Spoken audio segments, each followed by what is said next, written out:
Wednesday, June 28th. It is 6:28. Here in the chamber with me, I have Councilor Rich Russell and Council President Mark LaPlante. Can you please join me in the Pledge of Allegiance? Read that first. Oh, yeah.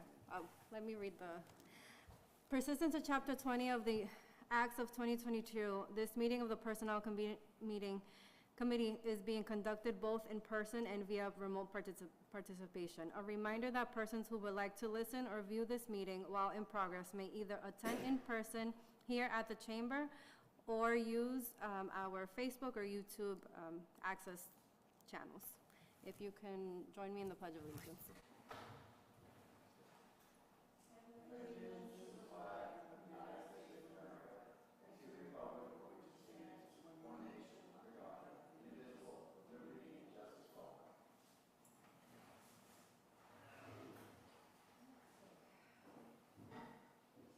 All right, councilors, we don't have minutes to approve this evening, but I am looking for a motion to untable item 21423, Director of Inspectional Services Department, temporary appointment, ordinance number 204018, and that's from myself and Council President LaPlante.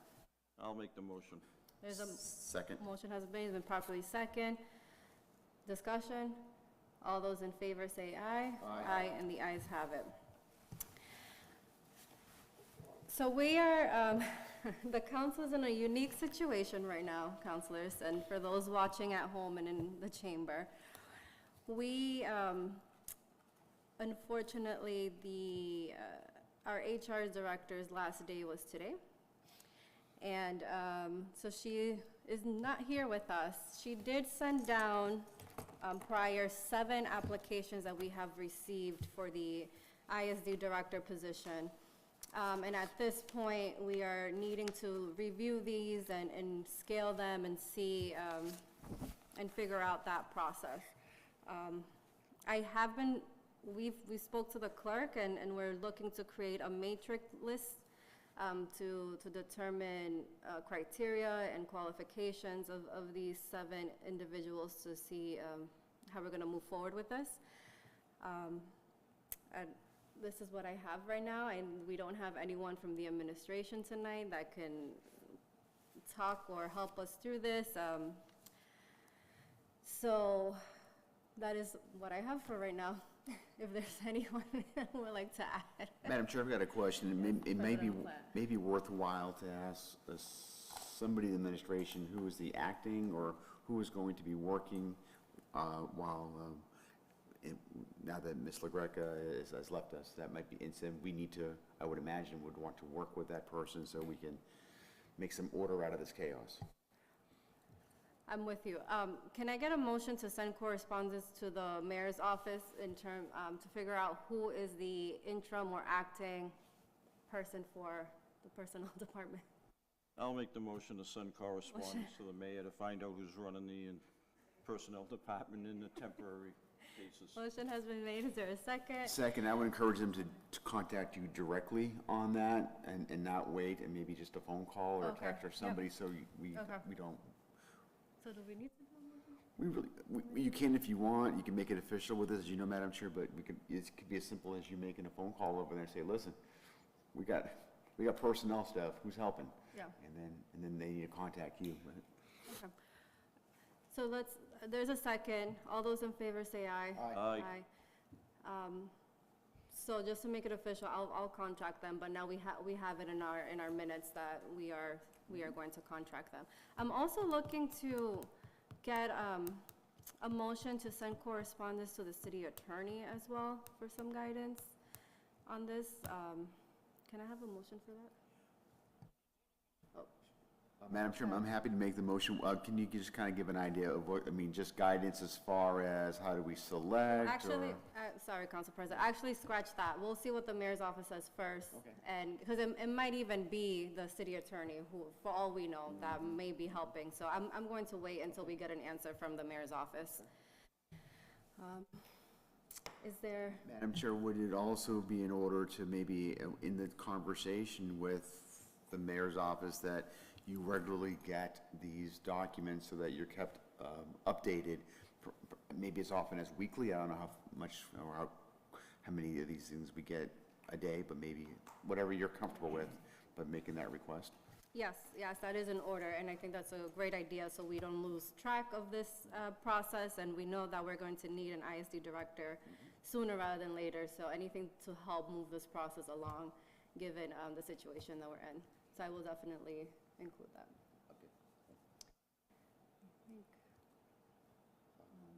Anything else we can do to move this thing? You may want to tell you and then.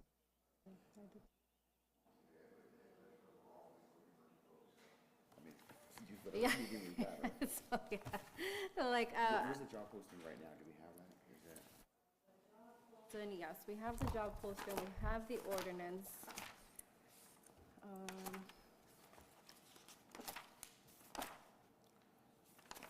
Oh, we do not have the job posting.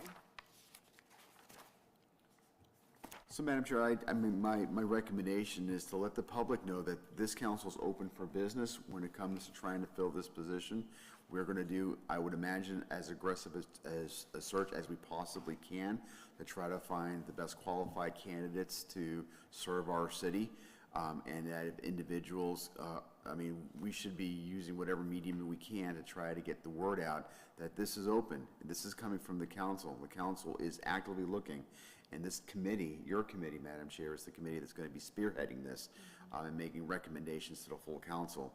So we're trying to expedite this. We're trying to get this because it's a critical department, and it would be a fantastic opportunity for the right person to really make their mark in our city. Thank you.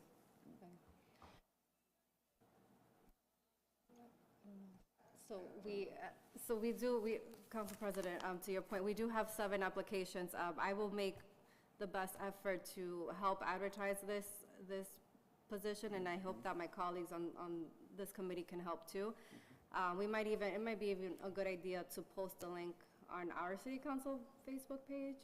Might be a good idea. And then see what, hopefully we'll get more applicants and hopefully we'll fulfill this sooner. Councilor Russell. What is the process of advertising? Is this a word of mouth, or is this something going through the various trade journals that would apply to that line of work? I mean, I just looked at the 7 resumes that were given, and I was not overly impressed. I'll be honest. So Councilor Russell, we do advertise in the MMA. What we don't know, and because we don't have our HR director, we don't know how many of these 7 came from where we have posted.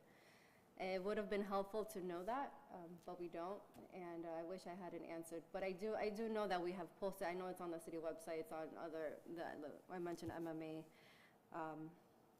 I'm not sure where else it has been posted, but we can figure that out as we move forward. And I would, to the Councilor Russell's question as well, is that, I think somebody who has municipal experience in a department like this, anywhere in the Commonwealth, I think, would be somebody who I would imagine we would be interested in looking at their application, looking at their resume. It is a kind of a funky position. It is a lot of municipal and state regulations that are involved with it, both in code and building and in health. So it really runs the gamut. And I don't think there's going to be a perfect candidate out there. There's always going to be people with parts of it, but maybe not the whole thing.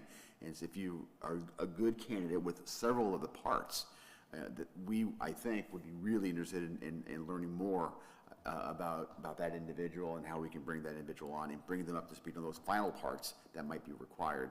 But there's a series of licenses, et cetera, that need to be done, and those things have to be there. But I think that the council would, I would imagine, many of us would be interested in seeing somebody with that dynamic experience, and even if it's not perfect. Correct. Yep. Aye. Yep. At this point, councilors, this is all we have for tonight. So I'm looking for a motion to retable. Before you do that, when do we expect, or when do you expect to have the next meeting? Are you looking to do that, just so the other counselors can plan ahead? We're in the summer, I'm sensitive to that, but so if we, as much notice as possible, so people can work around that, would be nice. Yep. Our next full meeting's on the 5th, July. So, yeah, so after the 5th. We usually meet the week before, maybe even that, it depends on the conversation with the mayor's office goes and who's available to help with this process from their administration. So if needed, we have to have the same week meeting. I'll let you know, Council President, and the other councilors. But right now, it's dependent on the conversation with the mayor's office. Okay, so at this point, I am looking for a motion to retable item 21423. I'll make the motion to Motion retable has 21423. Been made, is there a second? Second. There's a second. Discussion. All those in favor say aye. Aye. Aye, and the ayes have it. And now I am looking for a motion to adjourn. I'll make the motion to adjourn. Motion has been made, is there a second? Second. Properly second. There's no discussion. All those in favor say aye. Aye. Aye. Thank you. Have a great evening.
Yeah, the goal here is for you not to, the goal, yeah, seriously.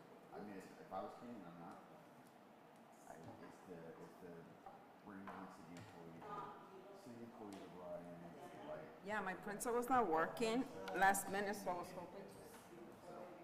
it's just, when you bring city folks in, it has the potential to have a little sense of potential conflict, supporting something, not supporting something, all that stuff. And if it happens to a person it's not working, there's one less thing to worry about, like this. Hopefully. Doing that, now you just conflicts. So, it's ideal that you're boxing, but you need people, so I'm glad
Good evening and welcome to the Budget and Finance Committee.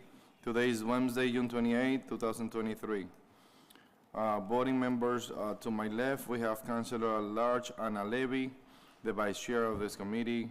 To my right, we have Councilor Stephanie Infante representing District E. And also to my right, we have Councilor Gregory del Rosario, which is representing District C. Pursuant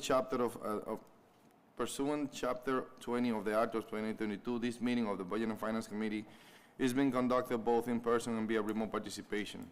A reminder that a person who would like to listen or to view this meeting while in progress might either attend in person at the location above or use one of the following access locations: the Lawrence City Council Facebook page, as well as the Lawrence City Council YouTube page. Councilors, at this moment, I would like to you join me for the Pledge of Allegiance.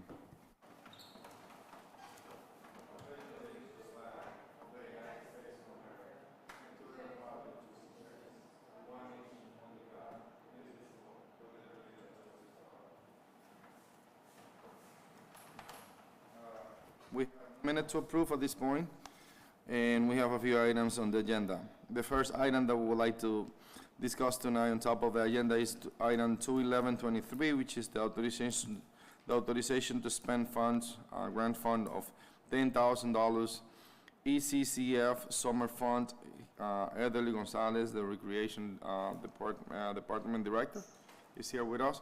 Ederly, please talk to us about this $10,000 grant. Good afternoon and good evening, councilors. So what we're planning to do with $10,000 for ECCF is to budget for our field trips this year. I know I came earlier to you guys regarding the $50,000 we got from Representative Frank Moran. So what we're gonna do with that is take the $10,000 that we were gonna use from his grant and put it into other funds in the program and use the 10 that we're getting from ECCF for transportation. And what if we exceed the 10,000 mark, what we're gonna do is take from the other grant and, you know, put it together to be able to cover the cost for the summer. Okay, and how many field trips you planning on having this summer? So right now we have 4 confirmed. We are willing to add 4 more. That's the goal. So it'll be 6 in total.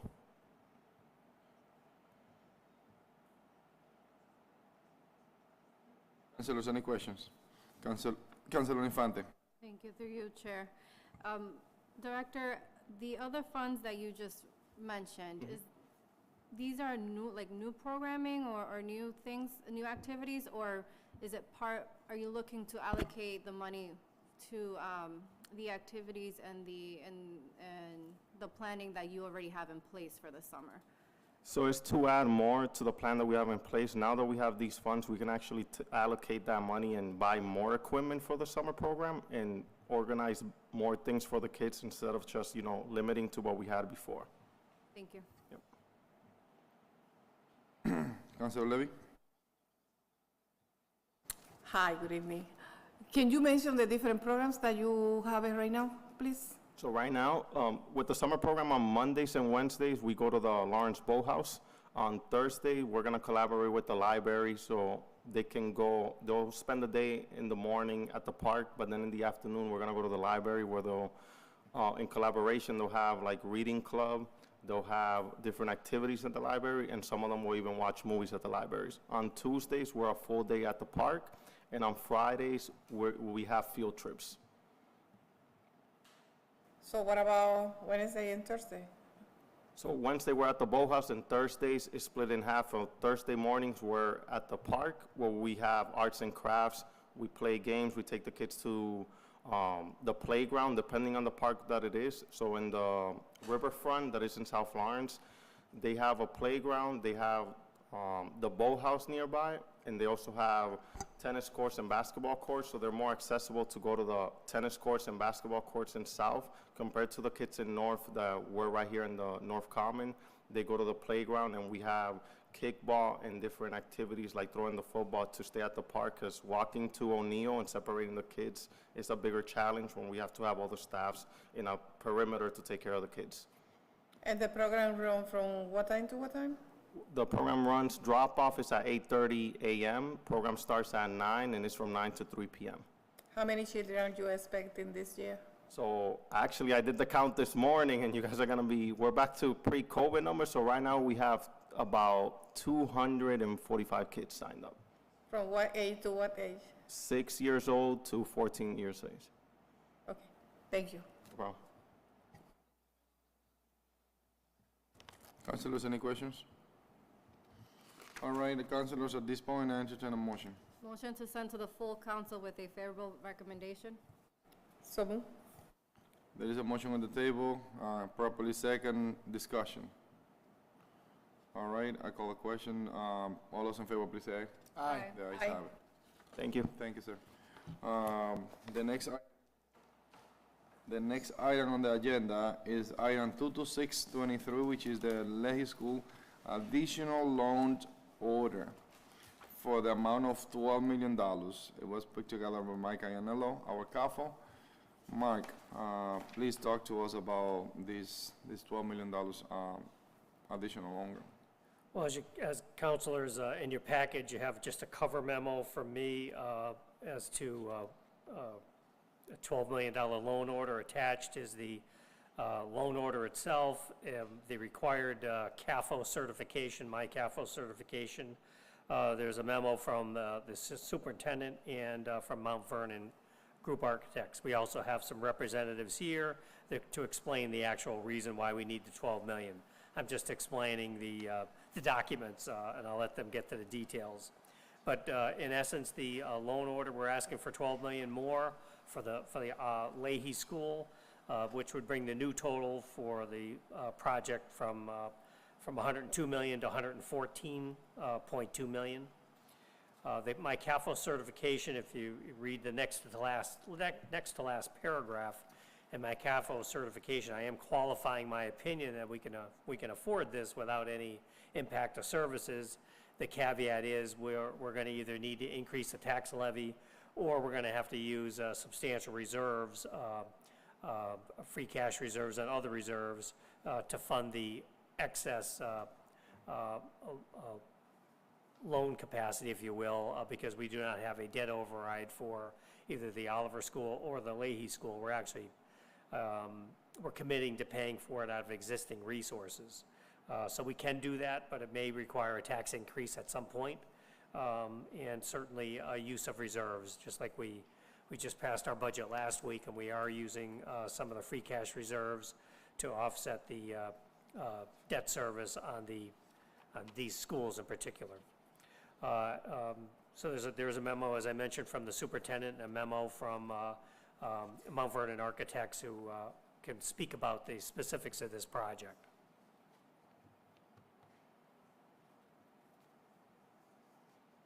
Councilors, questions about this item?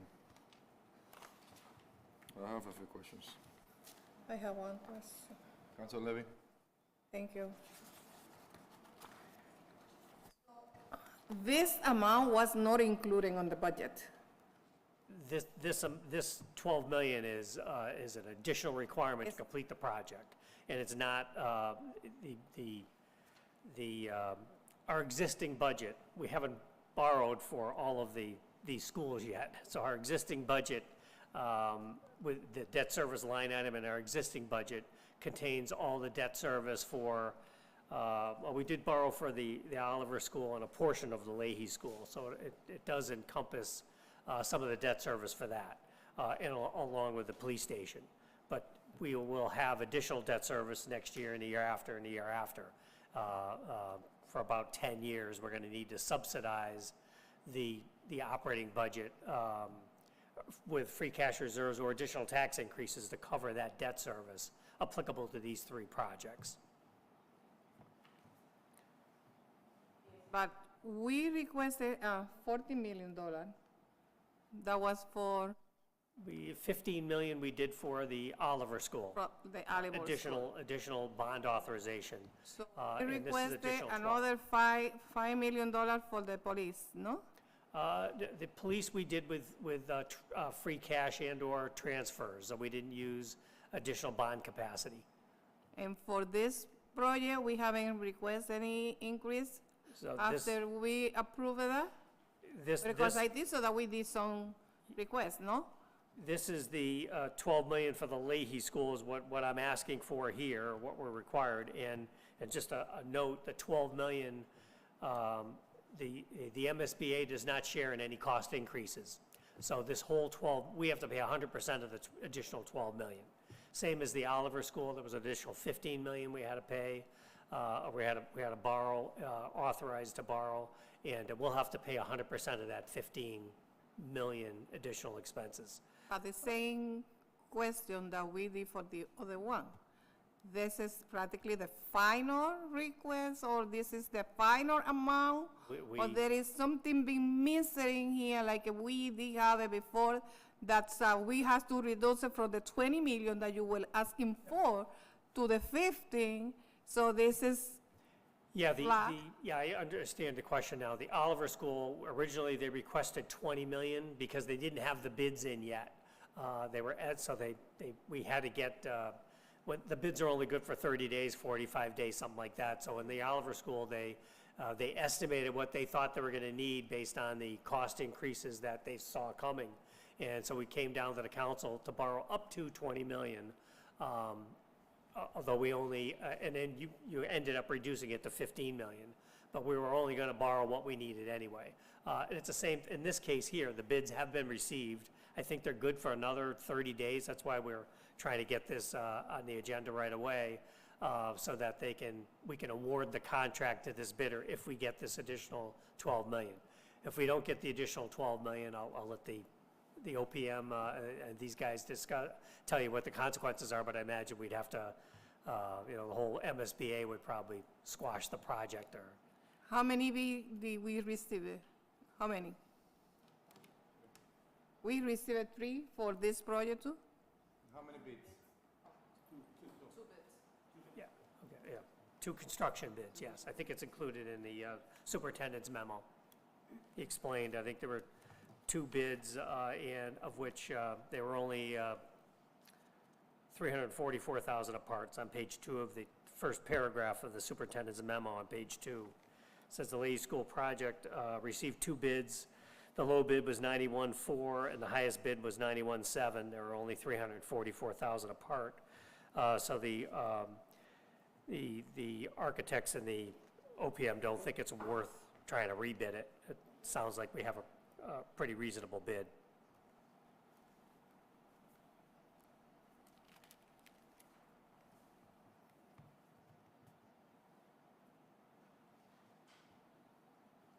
Good for now?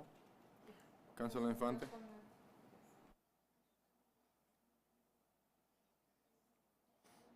Thank you. I have 2 things. I do want to hear from the gentleman what the consequences are if we don't do this, but I also have, looking through the superintendent's letter, specifically regarding the MSBA grant reimbursement and how they're aware of the market, current construction market, and they haven't changed their policies. It sounds like they're probably not looking to. I don't know that situation, or how's that? There's a movement afoot to kind of change, or the legislature's trying to help out gateway cities like ourselves, because this is a major problem. The MSBA committed to this project. It's a $102 million project. We met all the MSBA requirements. We're supposed to be an 80% community. We only get less than 60%. So I think we're kind of contributing more than we should anyway. So now we have this additional cost where the MSBA says, well, tough luck, we're not going to help you out with any cost increases after they came up with a budget 2 years ago. And now we're finally, after the process to finally get it out to bid, they don't share in any cost increases, which is, again, a little unfair, particularly for Gateway City. So there is a movement afoot to try and get some help from the legislature, but we don't have it yet. If we do, I might add, if we do, obviously we won't borrow this 12 million. We won't be borrowing this 12 million until we get close to the end of the project. So if the MSBA were to say, we'll come up with the 12 million for you, and we don't have to borrow it all, we won't borrow it. Thank you for that. I do want to say, it may be worth, speaking of our legislators, I mean, this individual is no longer our senator, but Senator Barry Feingold actually has a current bill to review the MSBA, and he's looking to, I don't know if you've shared this story with him, or if not, I think it might be worth. We have had a conversation with Senator Pavano and also Frank Moran, Representative Moran. Okay. So they're aware of this, they're working on it for us. Good, okay. And-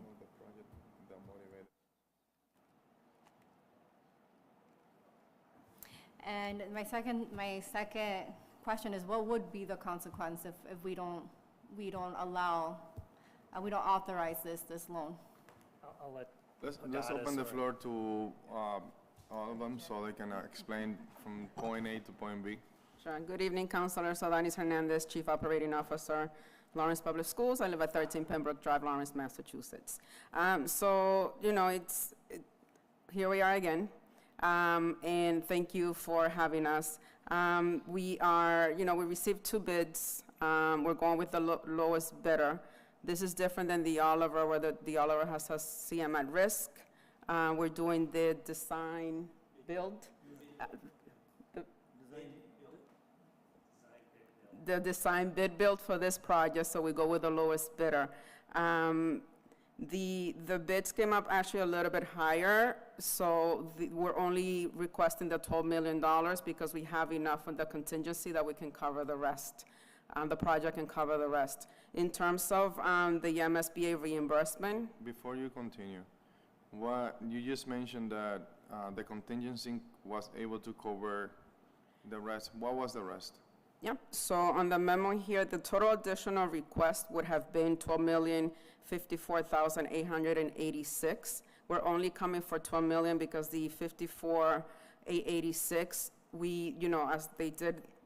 as we did the calculations, or the team did the calculations, there's enough in the contingency that can be covered. It's not a lot, but, it's something. Instead of coming here for 13. Because you I know. only come for the 54,000. Oh, yeah, I wish, I know, I understand. I'm a resident of the city, so any circumstances or any outcomes of this, I will be affected as well as a homeowner. So I understand, the concerns and the liabilities and the decision that you guys are faced with. So I totally understand that. As far as the reimbursements from the MSBA, that is different from the Oliver School. Mark is absolutely right that the MSBA, claims to reimburse 80%. It's not quite there. For this project, though, our reimbursements are 60-40, meaning the MSBA is reimbursing us for 60%. And the city, when we came before you to request the original funding for this project, the city's cost would only be that 40%. So that's the difference, in terms of the Oliver, where the Oliver, the city had the bigger expense. As far as what happens with the project, I'm hoping that you all have had the opportunity to drive by Irvine Street Avenue and see that the building is completely gone. So, Suresh here can continue to advise or give you more information, but if we cannot obtain this additional funding, then we would have to stop the project.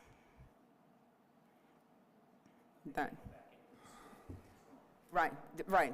No, I mean, I don't want to go to the stream. I want to go through the details. So let's go through the details. I mean, that's a stream that we won't be able to get it built and done. But I mean, let's go through the details as to why we get here and how we get here.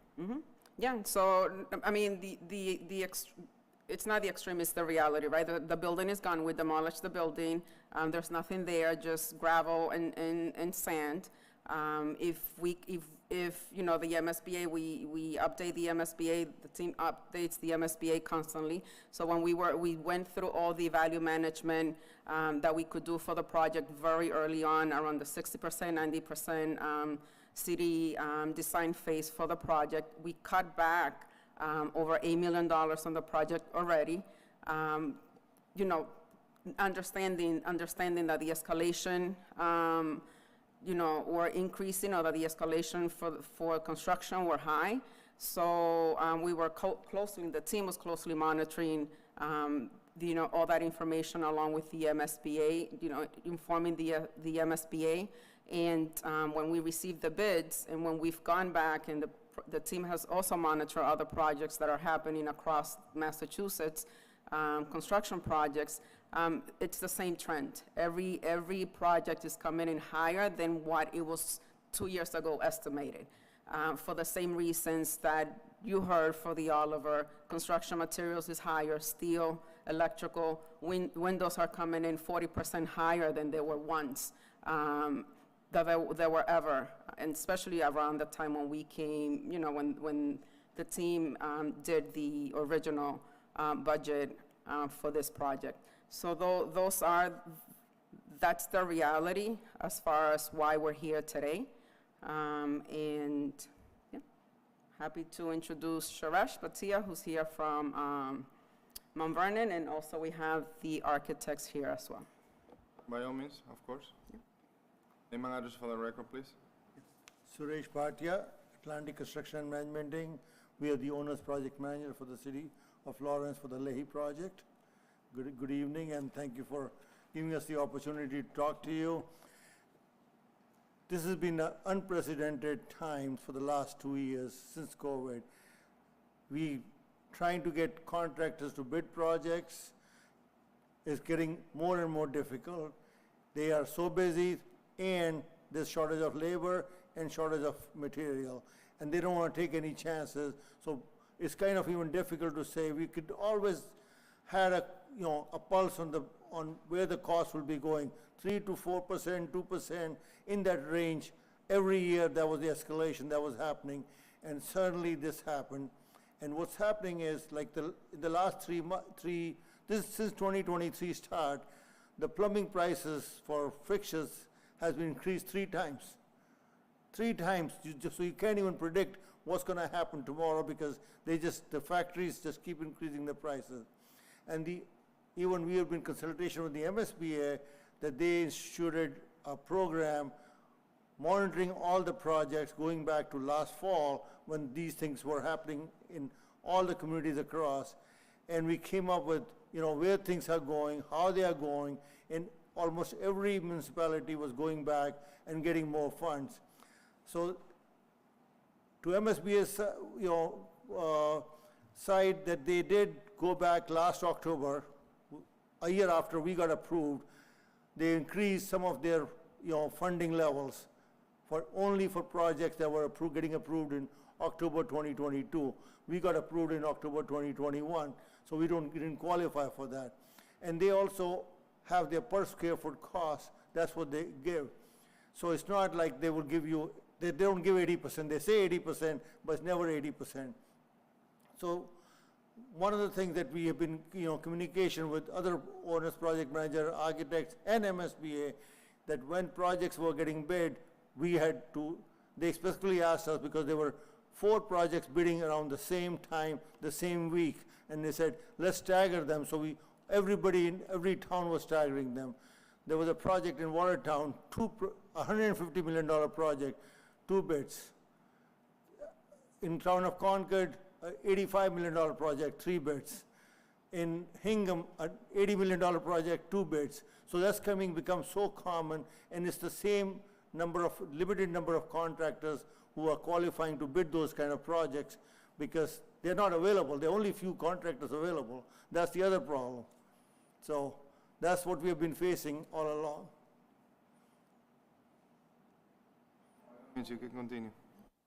So, what we have come to you is, we're looking for the $12 million, because we are trying to add one alternate. When we had at the design stage, which is at 45% design stage, we cut back $8 million out of the project. As we went along, we came up with alternates, so that in case the projects, we have alternates.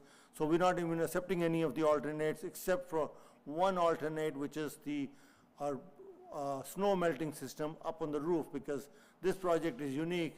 The playground is on the 5th floor. So now, snow removal is required, and if there's a big snowstorm, the children cannot play, go out, and there's a lot of manpower required to shovel.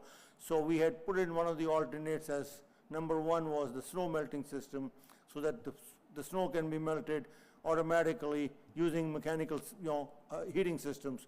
So that's the only one we're going with. Everything else is down to bare minimum, and this project, thanks to these designers, is one of the lowest per square foot costs that you will see around the Commonwealth. So this is, a tribute to them for their hard work that we have been monitoring to keep this at the lowest level. All right, any additional information that you would like to provide? Thank you. I meant to also add when I was here, that to add to what Councilor Infante asked in regards to Feingold, what we did is we did communicate with State Representative Moran and Senator Payano. We sent communication similar to this, sharing the project's information. As for those that were there for the groundbreaking, you may remember when Jack McCarthy from the MSBA and with Senator Payano shared the work that is happening at the state level and the possibility of the funding that may be coming for projects, as Mark was explaining. So that all that information was formalized and sent. All this information was formalized and sent also to the senator and to the state reps, so that they had the information for when they are there with their colleagues, they can also share and continue to advocate as they have been doing already for Lawrence. Councilors, any questions? Councilor Levy.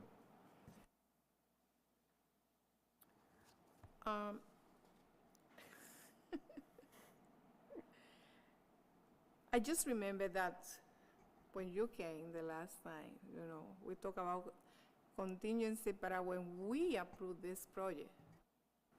Hello, can you hear me now? When we approved this project, we mentioned and we said, I hope that you don't have to come back to request more money for this.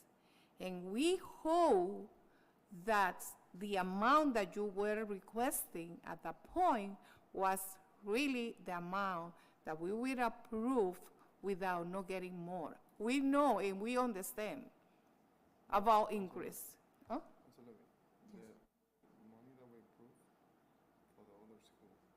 No. Yeah, that's what I'm saying. So when we approve it for the other school, we mentioned that we approve it for this, that we hope that they don't need to come back again requesting more money for this project. That everything practically was okay, and you have all the detail, and you have the increase, you have everything, the contingency and everything at that time, and that you don't need to coming back and request. So after, I know that we have to get the increase for the police, and we understand that so many things happen. So many things happened during the COVID, and that is why you came to request the money for the other school. But we say the same thing, so hopefully we are approving this and we don't have to come back from now. We are getting practically in the same things that we were before.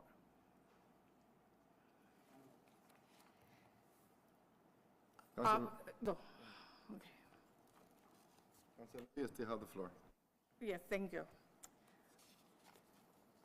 I would like, Mr. Yanelo,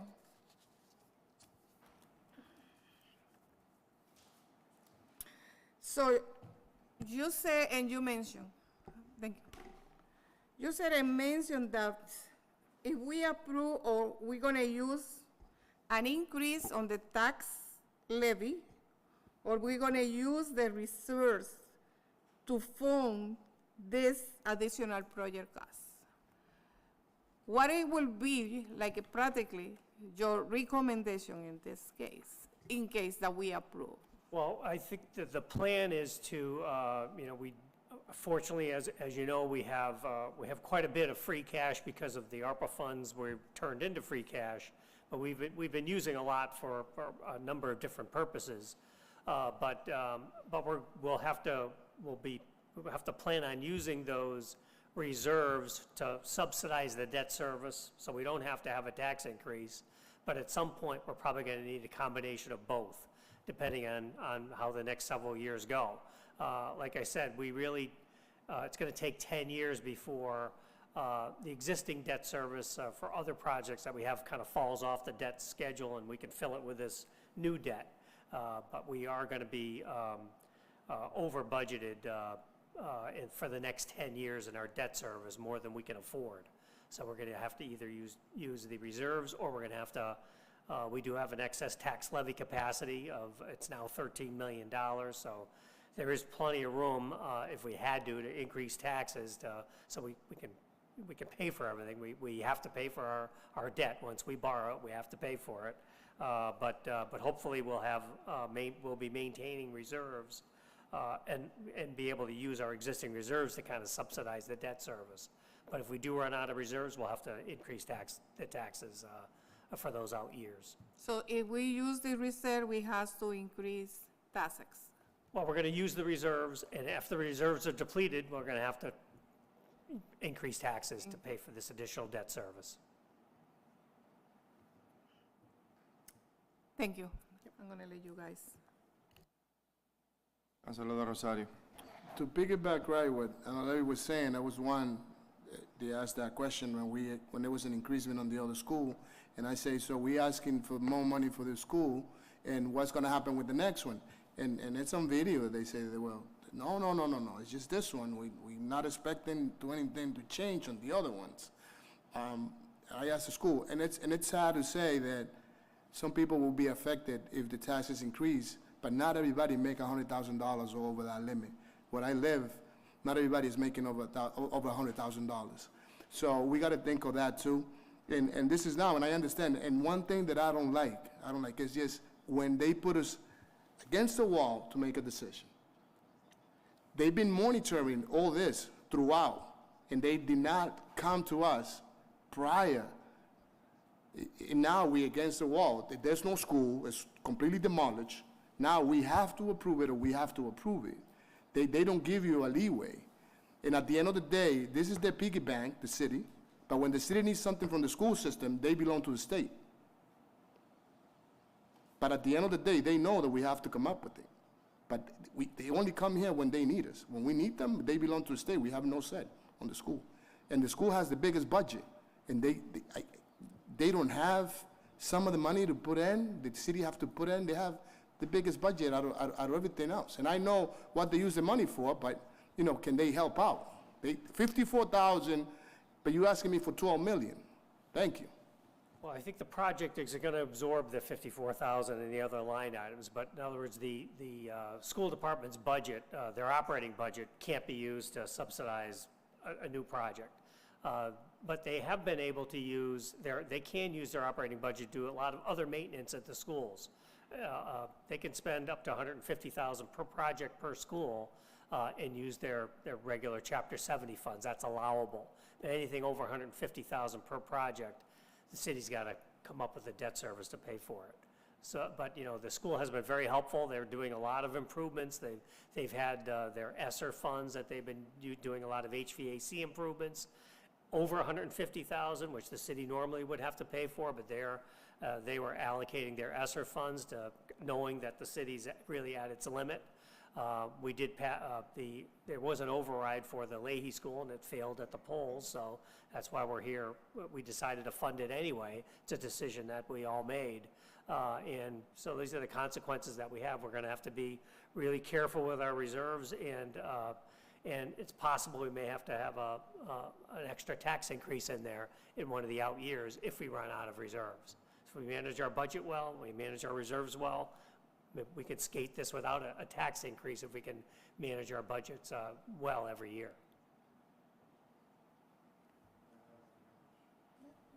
I have a few questions.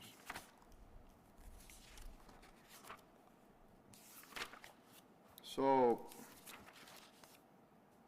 Probably to the project manager, since he already mentioned a little bit in regard to that. How many companies across the state are providing this type of construction? About 6 to 7, 6 to 7. yes. For design, bid, build, there's two methods of, Yeah, can you go over both of them, because we use them both, correct. one at the Leahy School, one at the Oliver School. Can you go over, so we can have a better understanding? On the construction management and risk, they are about 5 to 7. Also, it depends upon, because the contractors have to be certified by the Division of Capital Asset and Management, DCAM, so they have to be at the $80 million range and above, where we were planning to bid this project. They are about contractors qualified, but really actually bidding public construction are between 10 to 15 of them total. And out of them, half of them do only construction management and risk, about a third of them only do design, bid, build, and the rest of them do a combination. So we've seen the tendency of only having a few bids on every project. It's almost getting to a point that we have to reach out on other projects too. We reach out to contractors to say, can you bid this project, and when, and what's your capacity, and what's our availability? So I'll give you a small instance. We just recently bid a small project, was only $2 million project, but we had to reach out to the contractors, which was because we were competing with all the schools that are doing HVAC work, and said to the contractors, when will you be available? They said, don't bother us till February 2024. If you want this construction to happen, we can only start in April of 2024, not before that. So we bid the projects now, awarded the contract, not starting the construction for 1 year. So it's just, this is the, reality of, times right now, because of the shortage of material, equipment, and labor on all fronts. And it's never been experienced, for the longest time. And the fact that the projects are getting bigger, but the number of qualified bidders are very limited, a handful. If you had a project of 50 million, you have probably 20 contractors, interested in the project of the bond capacity. Yeah, with the DCAM certification. All right. So let's go over a few other things as well. We demo the school, but we don't have a budget approved yet. So what was the type of fund that we used to do the demo? It was part of the construction budget, the $81 million construction budget. That was the money that was allocated for the total estimate for the new construction and the demolition. And the demolition actually came with the changes in $1,125,000. It was estimated as $1.5 million. So we had about a $400,000 savings from the bids that we received. And we received 6 bids in that, and between the lowest and the largest was a big range, but when the first and the second, on $1 million base bid, there was only like $3,000 difference. So they are competing very well, just like the overall, this bid at 91, we have very competitive bids, but only limited handful. Let me ask you, how many bids we have? Because I remember for the Oliver School, we have 3 bids, right? Yes. So for this project, how many bids we have? 2? We only got 2. We No, pre-qualified 3. bidders, but we split the budget into 3 different bidding process on the Oliver School. So on this one, did we split the budget? Into two Into different. 2? Yes. So one of them include the demo? The demolition, which is part of the total budget, and then And what was the other budget, the amount? that was $1.5 million Just for the demo? for the demo. Why? To clear the site, demo the building, clear the site, and get it ready, so when the next contractor comes in, he can, he doesn't have to spend the time. And also what helps is when you have a site contractor and a demolition contractor and a general contractor, the general contractor marks up 10%, 15% on top of the demolition contractor. So you save, that's the saving to the city, because you're not paying for a markup. to the No, general that contractor. depends. That depends, because you can have on one huge high item on the budget, but at the end of the day, you're going with a minimum bid.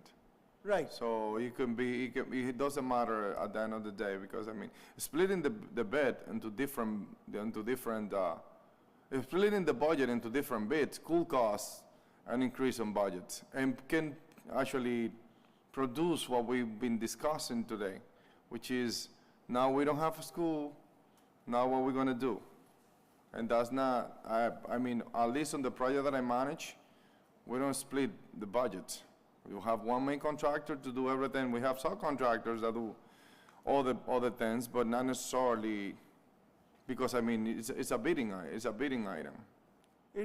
I agree with you, it's a bidding item, but the question is always the time frame, because if we had, the school got moved out in last September, and the school was empty, and the building was there, so this was more conducive to get it done and hit the ground running. So the next contractor, when he comes in, he hits the ground running to start the foundation work, not waiting for the, if he had waited for the bids to happen now, he would be looking for more time. We have to give him more time, because we used up 3 months of, demolition time. If we add 3 more months to the end of the project, we will go into the school year 2025, which is what When was the day that we actually signed the contract with MSBCA? with the MSBA was in January of 2022, So it's a year and a half ago. with MSBA, yes. Yeah, so we have time. We have time to do this bidding 6 months ago. Well, there's a,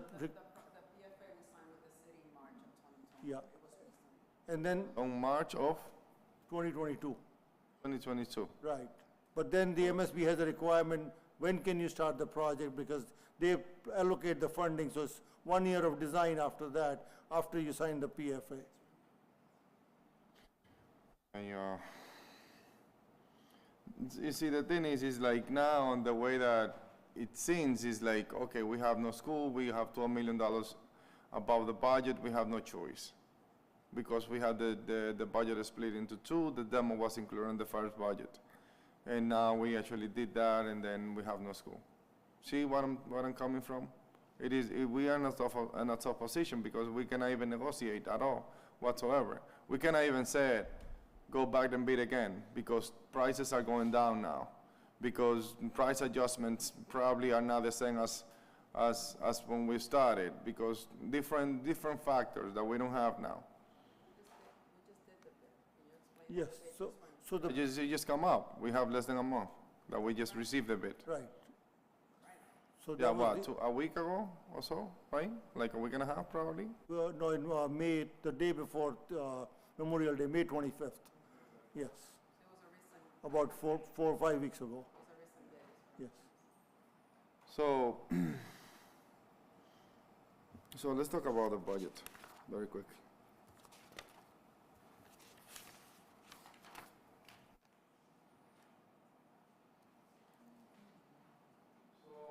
The overall, in terms of the construction, it was 11,480,000 plus the contingency that we have, the 574, right?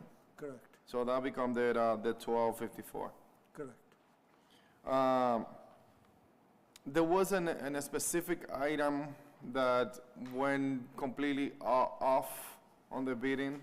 What were those items? Quite a few items. The windows, number one, which was almost 40% higher than the estimate. Which one was that? Windows. Aluminum, all the windows for the building, okay? Electrical was almost 18% high, and the electrical prices, we are told, went up by $1.5 million, for the only reason being because the electrical fixtures have gone up crazily and keep going up almost every month for the price of the electrical fixtures. We had very good, heating and ventilation bills within the estimate. Then the other one that went up was the steel prices. Those went up very high, and especially the steel for what they call the mist metal, which is all the fences, because we have this rooftop playground which has a lot of fences there, and and that fence requirements have gone up very high. Those increase the prices a lot. And the last item was the roofing item. And roofing, though they have come down from what they were about 6 months ago, but they're still much higher than anybody expects them. So we said that those 4 items increase the budget significantly? Those did, yes.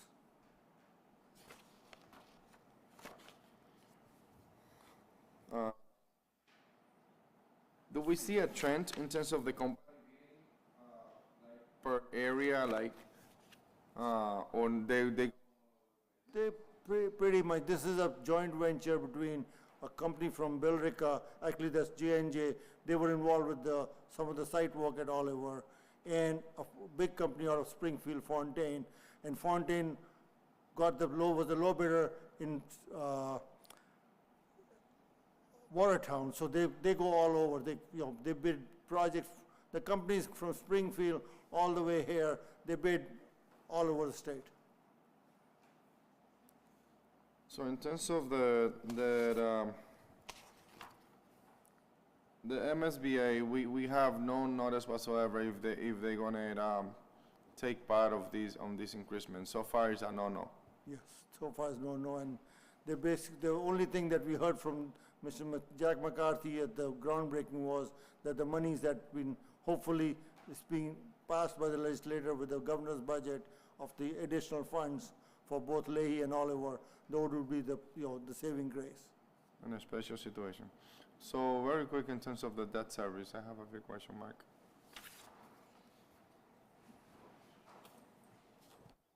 So if we borrow this $12 million, how much it will make? How much this will mean monthly in terms of the debt service? Well, annually, it would Annually, be, yeah. annually anyway. I don't have 12 million, hang on a second, let me see if I have it, no. I had 20 million amortization was about 1.2, so I'd say 12 would be about 600,000 or 700,000 more annually.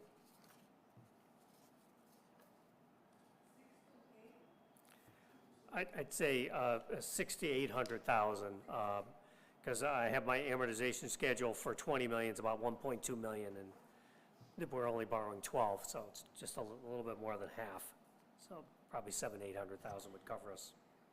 So last year, we actually went off for about $4 million of the debt service, like a year and a half ago, right?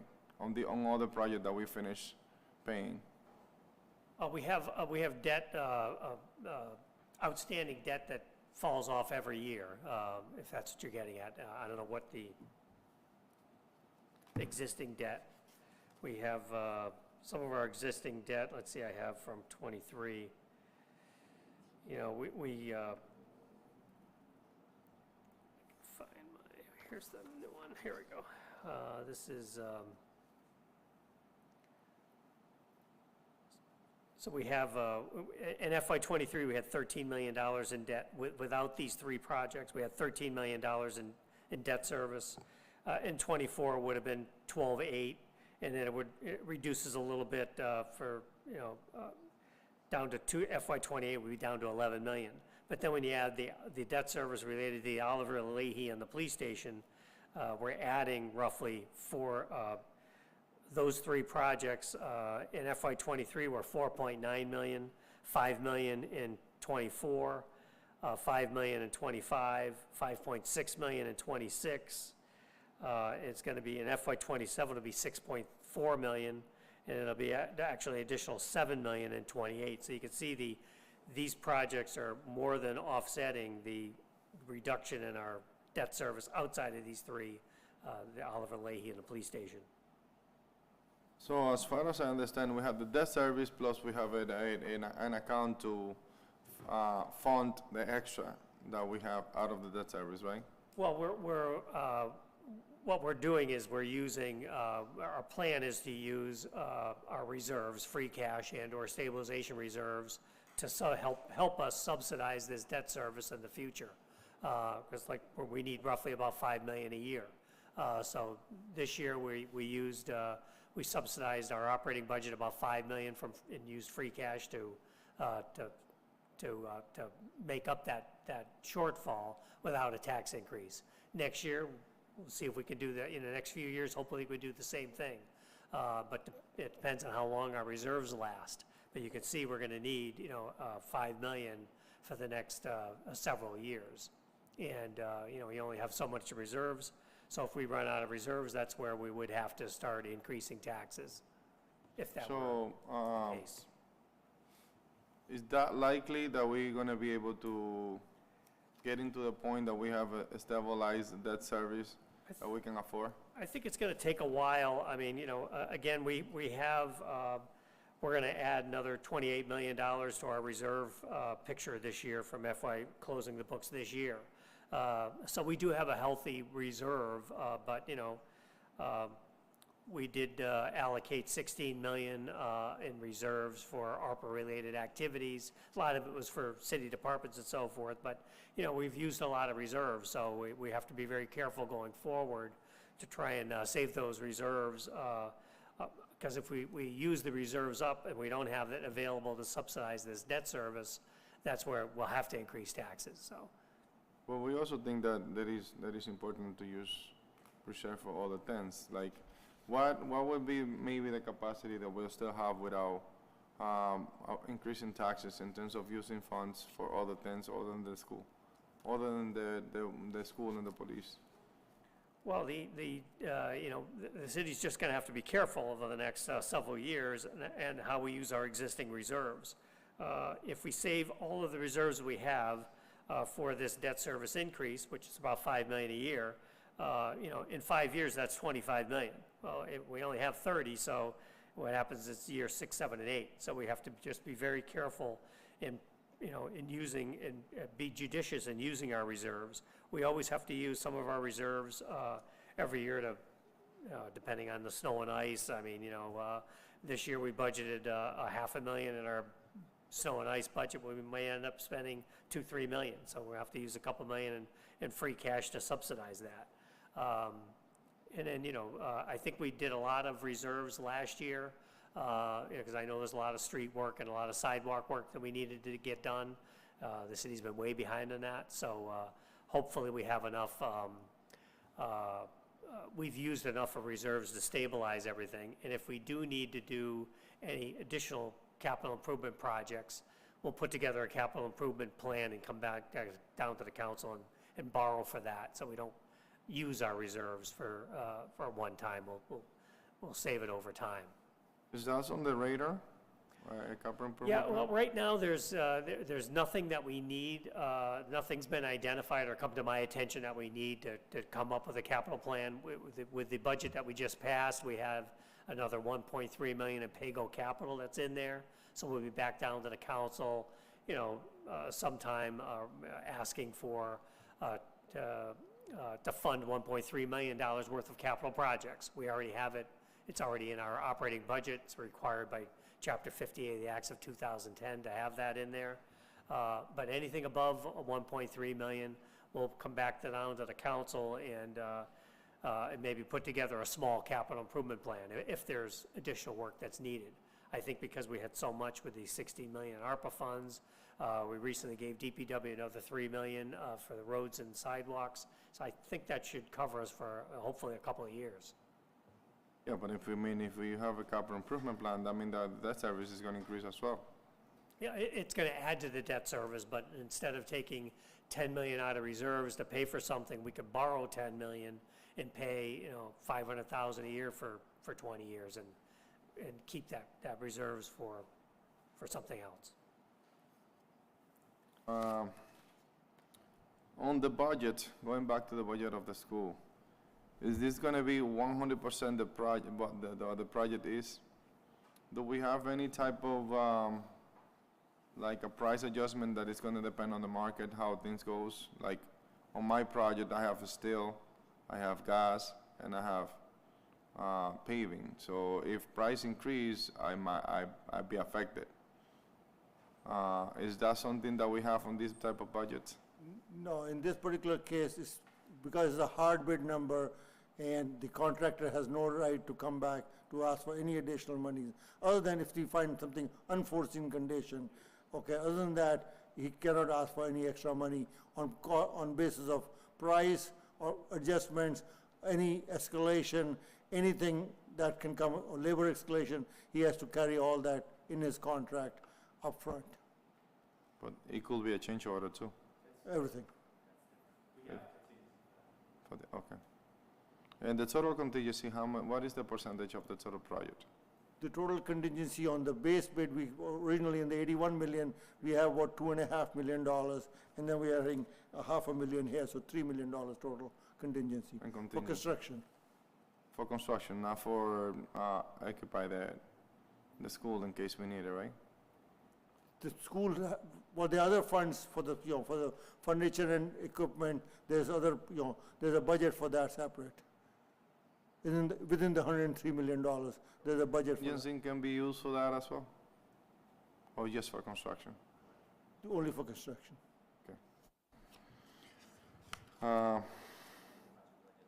So we actually might have an increase, it's just that might be covered by the contingency. The contingency that the construction contingency, if you don't use that, that comes back to the city. So out of the 103 million that was approved and the 12 million, so let's say it's 115, and we end up only spending 110 or 112, then that comes back to the city, if we don't use any of the monies there. It's gonna depend on your company, right? No, not, we, as a team, so all of us team work together and we review any changes, anything that comes to us, we review them in context of what the issues are, are they eligible? If they're eligible, they are correct and they are rightly priced, then only you give them the extras. Otherwise, there's no extra for them. So your company works for the city, right? I work for the city, yes. No, I just put it in a perspective as of how that could be safe, that money, in case. What are the major items that might affect that contingency, like in the future? If there's a design error, something, let's say you have 2 light switches are there and we need 3 lights and 1 light switch is missing, so that's an extra, it's a legit extra, you have to pay the contractor to install something there. Or we show, let's say we show a piece of wood here, but did not show it all the way there, so this piece of wood now has to be paid as an extra. So that's those kind of things you will find as an extra to the contractor. Is the design reviewed by other companies that are not just one eye? No, yes, the design has been reviewed, and the proof is in the pudding, I would say. We got both the bids so close to each other, so it tells you that the design was good because 2 different companies bid the project almost identical, $300,000 apart on a $91 million project. That says something about the design, I would say. I would like to say yes to that question, but not necessarily. I've been in the market for a while, so no. So let me ask you another question. When it comes to the unforeseen conditions, now we did the demo. We don't find anything. Did we find anything on the ground, the soil? Is everything, all the studies were done and all the stuff that we are in cheapest in terms of building the construction? So within the work we are doing right now, we have a $100,000 built-in contingency for unit prices. So if they dig something wrong, or if there's something that we find unforeseen that gets taken out, we have a contingency of $100,000. If we don't find anything unsuitable, that money comes back from that original 1.1 million back to the city. Going forward, because all the foundations have been, almost all the soils have been dug out and observed, so we don't expect too much within the footprint of what we are doing now. The next contractor will be going from the inside of the sidewalk all the way to the curb line. So he'll be expanding the work, his limit of work a little bit beyond. So if we find anything unsuitable in that area, let's say we find some rock or some boulders, those will be the unsuitable or any unsuitable soils. And even in that particular case, we also have, unit prices to address those built into the contract for the $91 million, so that in case we find something, we have monies in there. If we go beyond that, then there will be the extra coming out of the construction contingency. I'm assuming that you guys gonna be using drill shaft or driving piles for that? regular fund. Straight off foundation? Okay. So you might not find anything there. Yeah. There is material that we already accounted for, so we do have enough material to cover any unforeseen, so more likely enough you'll get money back. Councilors, any other questions in regard to this project? All right, this point, I entertain a motion. Any motions?